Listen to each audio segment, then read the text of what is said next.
জলপরী, জলতরঙ্গ, জলবিলাস, অভিযাত্রী, হাসনতরী ও নীলাঞ্জনা সহ নানা নামের হাউসবোট। সুরমা নদীর তীরে সারিবদ্ধভাবে নোঙর করা আছে দৃষ্টিনন্দন এসব প্রমোদদড়ি। হাউসবোটগুলো সুনামগঞ্জ পৌর শহরের সুরমা নদীর সাহেববাড়ি, মল্লিকপুর লঞ্চঘাট, বৈঠাখালী, অচিন্তপুর, ওয়েজখালী ঘাট থেকে মনোমুগ্ধকর টাঙ্গুয়ার হাওর, নীলাদ্রি লেক, লাকমাছড়া, বারিকটিলা, জাদুকাটা নদী, শিমুলবাগান, নীল ঝর্ণা সহ বিভিন্ন পর্যটন এলাকায় দাপিয়ে বেড়ায়। তবে পরপর 2 দফা বন্যা এবং কোটা সংস্কার আন্দোলনের প্রভাব পড়েছে এ ব্যবসার উপর। আমরা আজকে 7 দিন ধরে বয়ে রয়েছি, আমাদের খানি কুনি কোনো কিছু নাই। ফ্যামিলি নিয়ে অনেক কষ্টে আছি। আমরা তো দিন মজুর, যে দিন আনি দিন খাই, বোট চালামো, বেতন পামো, কামো।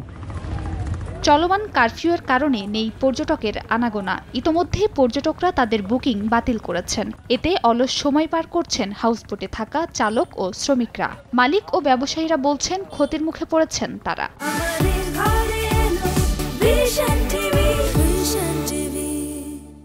সিজনের শুরুতে 2টা বন্যা গেছে, এখন তো সবারই ওই প্রথম থেকেই লস। 8 মাস তো এমনিতেই বন্ধ থাকে, তো 4 মাসের মধ্যে যদি আমাদের যে কয়দিনই বন্ধ থাকে ওই কয়দিনে আমাদের অর্থনীতির জন্য অনেক লস। আমাদের উপরে অনেকগুলো ফ্যামিলি নির্ভরশীল, আমাদের নিজেদের ফ্যামিলি আছে।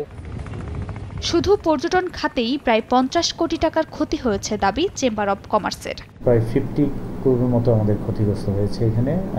পাশাপাশি আমাদের অন্যান্য যে সেক্টরগুলো আছে সেই সেক্টরগুলো সহ প্রায় আমাদের 200 কোটি টাকার মতো ক্ষতিগ্রস্ত হচ্ছে। টাঙ্গুয়ার হাওরে পর্যটক ভ্রমণের জন্য ছোট বড় 200 থেকে 300 নৌকা আছে, আর হাউসবোট রয়েছে 125টি। সময় সংবাদ, সুনামগঞ্জ।